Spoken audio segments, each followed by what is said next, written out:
그동안 올린 일병 시절 이야기를 주제별 합본으로 올려드립니다. 나의 일병 시절 69번째 이야기. 준비태세 비상훈련 1. 두 번째 준비태세 비상. 국군이 날 행사연습이 한창이던 1981년 8월 7일 사단 기동훈련인 준비태세 비상훈련이 1박 2일 예정으로 시작되었습니다.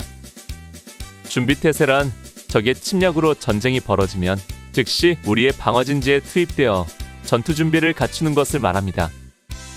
이번 준비태세 비상훈련이 전해졌을 때 처음에는 우리는 행사부대로서 이번 준비태세에서 제외되리라는 소문이 돌았습니다. 우리 스키대대는 이미 7월 중순경부터 건군 제33주년 국군이 날 행사연습을 시작하여 연일 뙤약볕 밑에서 땀을 흘리며 제식훈련을 하고 있던 시기였기 때문입니다. 모두들 그 소문이 사실이기를 고대하고 있었는데 그러나 단 한 명의 열애 없이 훈련에 참가하라는 신임 연대장의 지시로 우리의 꿈은 사라졌습니다. 다만 우리 중대는 인제 진지 투입까지는 하지 않고 중간 보유 목표인 9.15 고지의 통신대만 방어하고 내려오면 될 것이라는 소문이 돌았습니다. 우리는 이번이 올해 들어 두 번째 실시하는 준비태세 비상이었습니다. 지난 3월 말 처음 준비태세 때 9.15 고지를 넘어 인제 진지 투입을 했던 기억이 생생했습니다. 그 당시 그 얼마나 고생을 하고 또 기관총 굴대를 잃어버려 마음고생은 또 얼마나 했던가. 그 아픈 경험이 있는 나는 인제 진지까지 투입되지 않고 돌아온다면 그나마도 다행이라는 생각이 들었습니다. 1981년 8월 7일 금요일 20시 어둠이 내려앉을 시간에 파스트페이스가 발령되었습니다. 오전부터 내리던 비는 오후가 되자 점차 그쳤으나 날씨는 계속 우중충했습니다. 날씨 탓인지 우리들은 가라앉은 분위기로 아무 말 없이 군장을 결속하고 개인 임무카드에 적시된 대로 물자 분류와 물품 수령을 하며 출동 준비를 했습니다. 21시 정각 간단한 군장 검사를 마친 우리 중대는 대대 연병장을 출발하여 9.15 고지를 향해 행군을 시작했습니다. 그동안 우리 대대는 국군이 날 행사로 인하여 병력의 이동이 많았습니다. 즉 신장이 168cm 이하로 미달되는 사람은 타대대로 일시 전출을 보내고 대신 키가 큰 사람들이 전입을 온 것입니다. 우리 소대만 해도 나의 부사수인 최상병과 총이분대 정일병, 포분대의 오병장 등이 다른 대대로 가고 최상병 대신 김도환이라는 나보다 후임인 2대대 병사가 오고 총이분대에 2명, 포분대에 1명 등 모두 4명의 새로운 병력이 들어와 있었습니다. 이러다 보니 아무래도 분위기가 어색할 수밖에 없었습니다.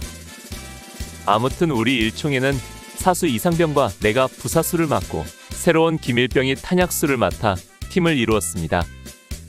김도환 일병은 그 이름이 마치 장군의 아들 김도환을 연상시킬 뿐 아니라 생긴 것도 까만 피부에 단단해 보이는 인상이었습니다.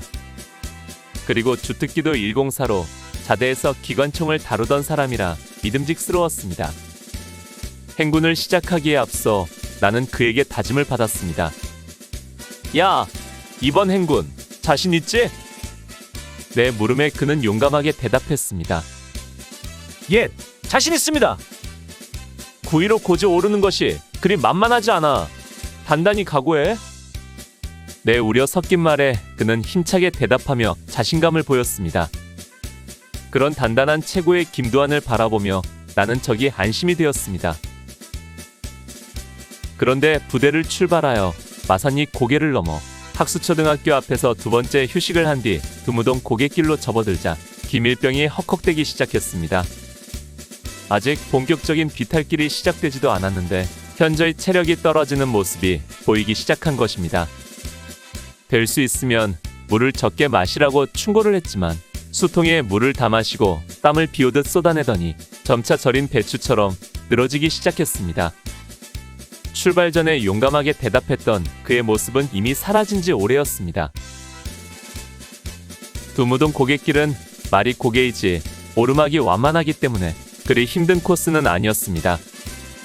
이런 길에서 헤매는 그를 보며 정작 915 고지 오르는 산악행군은 어떻게 할지 걱정이 태산같이 밀려왔습니다. 얼마쯤 가니 지난 장마철 폭우로 인해 길이 끊어진 곳이 나왔습니다. 지난 3월 행군 때에도 길이 끊어져 우회한 적이 있었는데 이번에도 똑같이 길이 빗물에 쓸려가 10m 이상 끊어져 있었습니다.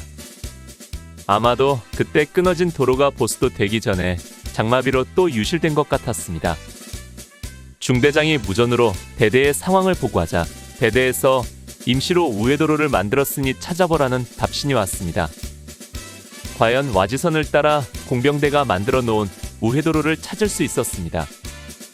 길은 질퍽하고 좁아서 자칫하다가는 진흙탕 속에 발이 빠지기 일쑤였습니다. 기도빈에게 원칙을 깨고 소대장과 분대장들이 후레쉬를 비추며 길을 안내했습니다. 약 200여 미터나 되는 진창길을 헤매다 비로소 벗어나니 등줄기에 땀이 쫙 흘러내렸습니다. 나의 일병 시절 70번째 이야기. 준비태세 비상훈련. 915 고지를 다시 오르다.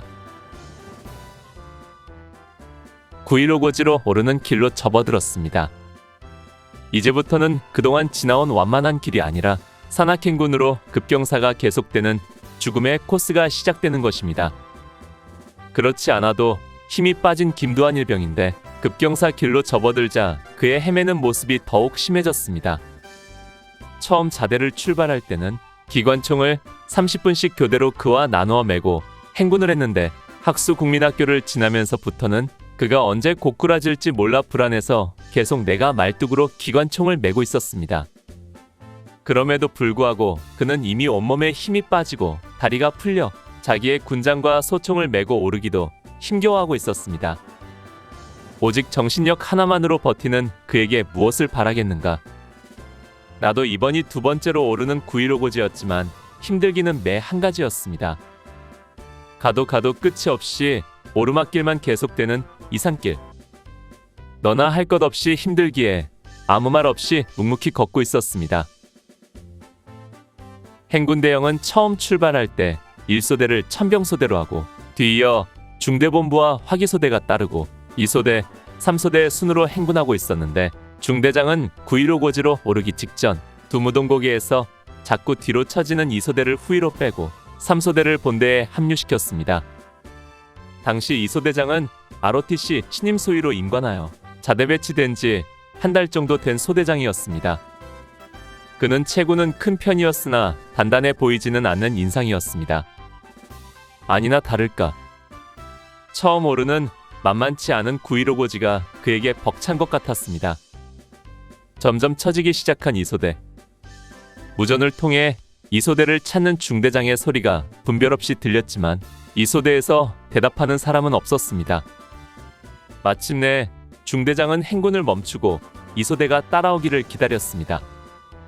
한참 만에 도착한 2소대. 패잔병 무리가 따로 없었습니다. 2소대장은 백납같이 창백해진 얼굴에 땀범벅을 한 채 절룩이며 걷고 있었습니다. ROTC 신임장교들이 자대 배치되면 처음에 엄청나게 군기를 잡습니다. 연병장에 흩어져서 보행군기나 복장불량인 병사들을 보면 즉각적인 현찰박치기로 폭력과 얼차려를 실시했고 2소대장과 그 동기들도 예외가 아니었습니다. 그러나 915 고지로 오르는 산악에서 본 2소대장은 7월 초 자대 전입 직후 연병장과 중대에서 사병들의 군기를 잡던 당당한 육군 소위의 모습은 그 어디에도 찾아볼 수 없었습니다. 당장이라도 쓰러질 것 같았지만 소대장이라는 정신력 하나로 버티는 모습이 역력했습니다. 중대장은 차마 소대장에게는 뭐라 하지 못하고 그들이 따라 붙자 잠시 더 휴식을 취하고는 다시 천병소대부터 출발시켰습니다. 우리 분대에 새로 배속된 김일병 역시 낙오 일보 직전이었습니다. 그러나 절대 낙오는 없다는 엄포로 그를 다그치며 행군을 계속했습니다. 그는 자기의 물을 다 마시고는 물을 계속 찾았지만 나는 주지 않았습니다. 915 고지로 오르는 산악도로엔 물을 뜰 곳도 없었을 뿐 아니라 그는 이미 2수통 이상의 물을 마셨고 그 물들이 땀으로 다 배출되었기 때문에 염기 부족으로 탈진할 수도 있었기 때문입니다. 기관총은 내가 계속 말뚝으로 치고 그에게는 삼각대를 아예 군장에 묶어서 지웠습니다. 혹 휴식 시간에 정신없이 잃어버리고 갈 수도 있었기 때문입니다. 이 모든 상황을 보면서 나는 부사수 최일병이 너무도 그리웠습니다. 비록 키는 작지만 강단있는 최일병이 있었다면 이런 어려움은 없었을 것입니다. 1981년 8월 8일 공시. 마침내 9.15고지 통신대 앞에 도착했습니다. 굳게 닫힌 통문에서 경비근무자의 수화를 받고 마침내 부대 안으로 들어섰습니다. 한여름밤 산악행군을 한 우리들의 몸은 마치 구멍 뚫린 물동이 같았습니다. 펑펑 쏟아지는 땀방울에 온몸은 젖었고 땀에 젖은 옷은 더욱 검게 보였습니다. 그러나 우리 모두는 그동안의 고난을 잊고 다 왔다는 기쁨에 서로 웃고 격려했습니다. 통신대 마당 한편에 있는 우물이 아비규환을 이루고 있었습니다. 9.15고지를 오르는 동안에는 물을 뜰 곳이 없기 때문에 모두들 목도 마르고 수통에 물도 다 떨어졌기 때문입니다. 중대의 쫄병들이 모두들 몇 개씩의 수통을 들고 물을 뜨기 위해 몰려들었습니다. 나도 분대의 수통 서너 개를 들고 그 사이에 끼어서 내 차례가 오기를 기다리고 있는데 마침 통신대 경비를 위해 파견 나온 경비소대 쫄병 하나가 주전자를 들고 나와 물을 뜨려고 하는 것을 보았습니다.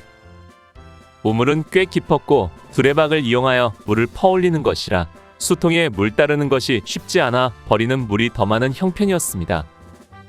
그래서 주전자를 이용하면 물의 유실을 줄이고 쉽게 물을 뜰 수 있을 것 같았습니다. 그래서 나는 그 경비소대원에게 그 주전자 잠깐 빌려줘요. 한 번만 쓰고 돌려줄게요. 라고 부탁했습니다. 그러나 그는 완강히 거절했습니다. 싫어요. 못 빌려줘요. 빌려줬다 문제 생기면 고참들한테 야단 맞아요. 몇 번 더 부탁을 했지만 끝까지 안 된다기에 더 이상 강압적으로 하지 않고 그 혼란의 와중을 뚫고 들어가 겨우 물을 떴습니다. 이곳 통신대의 경비는 31년대에서 파견 근무를 한다는데 같은 노도사단 전우로서 서로 도와줄 것 같은데 아무래도 이등병 같아 보이는 쫄병의 입장에서는 쉽게 주전자를 내주지 못하는 것 같았습니다. 그런데 나에게 끝까지 주전자를 주지 않았던 그도 결국 나중에는 주전자를 빼앗긴 것 같았습니다. 그 다음날 새벽 일찍이 우리들이 수경하는 곳으로 와서 주전자를 찾으러 다니는 그를 볼 수 있었습니다. 우리는 통신대 마당에서 휴식을 한 뒤 바위 틈으로 난 급경사기를 넘어 9.15고지 정상을 넘었습니다. 나의 일병 시절 71번째 이야기. 준비태세 비상훈련 3. 9.15고지에서의 하룻밤 그리고 복귀. 우리 중대는 통신대 후문을 통과한 뒤 거기서 멀지 않은 약간 내려온 구부능선쯤에 진지를 편성하고 수경 준비를 했습니다. 우리 임무가 통신대를 보호하는 것이었기 때문에 이곳에서 방어 훈련을 하는 것입니다. 간단하게 분대당 A텐트 2개씩 치고 잠자리에 든 시간이 새벽 4시. 우리는 30분씩 불침번 근무를 편성하고 짧은 취침을 했습니다. 그러나 나는 불침번 2번초로 편성되어 04시 30분부터 05시까지 근무를 하고 겨우 5시가 넘어서야 잠을 잘 수 있었습니다. 9.15고지 정상에서 맞은 8월의 밤. 그런데 정말 너무 추웠습니다. 옷을 모두 입고 모포를 2장이나 덮었는데도 추워서 오돌오돌 떨며 몇 번이나 잠에서 깨야만 했습니다.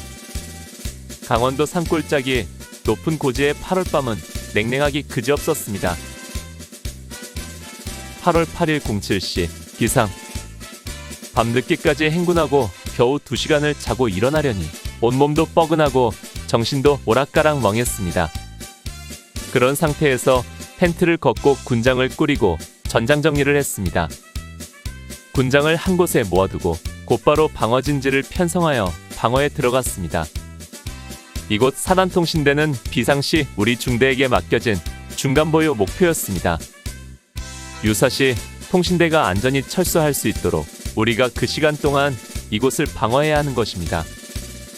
우리는 사단의 예비중대로서 이 책임을 완수하고 우리 진지로 투입되도록 되어 있었던 것입니다. 방어진지에 들어가서 우리는 개발 전투 식량으로 아침 식사를 했습니다. 한국형 시레이션으로 개발되어 이 당시 처음으로 공급되기 시작하여 지난번 육본 교육사열 때 보급되었는데 이번에도 나온 것입니다. 이 봉지밥은 끓는 물에 15분간 익혀서 먹어야 했는데 물도 귀한 이산 꼭대기에서 그럴 수 없어 그냥 먹으려니 생쌀이나 다름없어 먹기가 힘들었습니다. 통신대 마당까지 내려가서 물을 떠올 엄두가 나지 않았던 것입니다.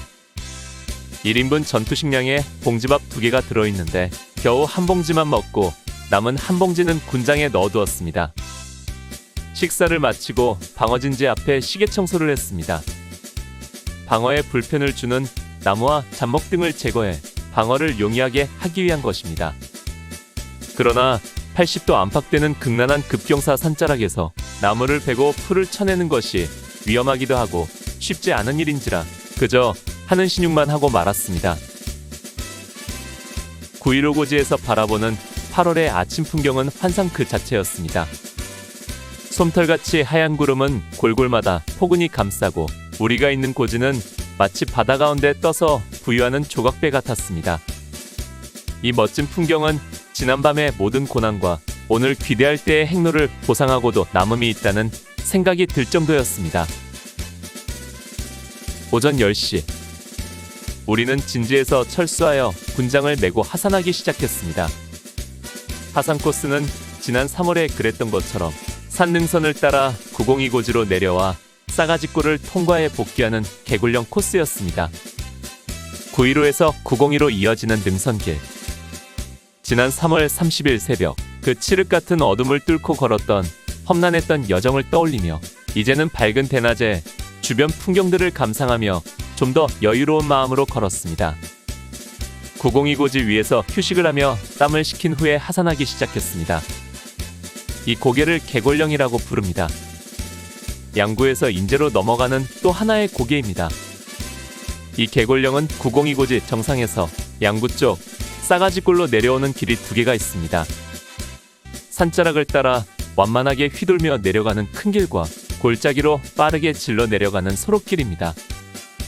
우리는 밝은 대낮이기 때문에 질러가는 길을 택하여 급경사길을 내려오기 시작했습니다. 7, 80도나 되는 급경사길이 여간 조심스러운 것이 아니었습니다. 길도 좁고 급경사인데다 군데군데 물기 머금은 구간이 있어서 미끄러질 우려가 많았던 것입니다. 우리는 군장에 기관총까지 메고 풀뿌리 나무줄기를 부여잡으며 조심조심 내려와야 했습니다. 내려오는 도중 싸가지골 깊숙한 곳에 자리 잡은 사단감호소가 보였습니다. 바로 삼천교육대입니다. 나는 얼마 전 정훈과 파견 나갔을 때 그곳에서 보안대 하사관을 통해 들었던 삼천교육대 이야기가 생각나서 유심히 살펴보았습니다. 천막으로 된 24인용 소대 텐트가 20여 개 있고 그 주변으로 둘러친 철조망 그리고 높이 세워진 초소망로와 그곳에서 경계 근무하는 초병들까지 선명히 보였습니다. 그러나 막사 주변 연병장에는 움직이는 감호생들은 보이지 않았습니다. 모두들 막사 안에 있는지 아니면 노역을 위해 출동했는지도 모릅니다. 훗날 알게 된 사실이지만 이곳 감호생들은 산자락을 따라 완만하게 902 고지를 넘어 인제로 넘어가는 개골령 산악도로를 확장하여 집차가 다닐 수 있도록 하는 공사에 투입되고 있었습니다. 우리는 고개를 다 내려와 사단감호소로 들어가는 입구 냇가 옆에서 점심 식사를 했습니다. 계곡 사이로 사단감호소 천막들이 얼핏얼핏 보였습니다. 식사는 자대에서 트럭으로 추진되어 왔습니다. 시원한 산바람을 맞으며 맑은 냇가에서 먹는 밥은 마치 소풍 나온 것처럼 각별한 맛이 있었습니다. 이것도 어젯밤의 고난과 고통을 어느 정도 보상받는 느낌이었습니다. 다행히 어젯밤 그토록 헤매던 김도환이도 이제는 정상으로 돌아와서 기관총을 교대해 줄 정도가 되었습니다. 그로써도 어젯밤은 아마 평생 잊을 수 없는 시간이었을 것입니다.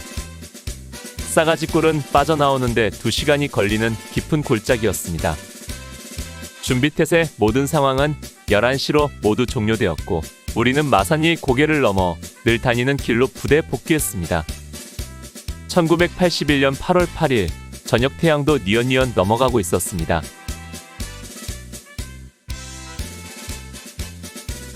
오늘 추억 여행에 함께 해주셔서 감사합니다. 다음 이야기를 기대해 주시고 구독과 좋아요 부탁드립니다. 항백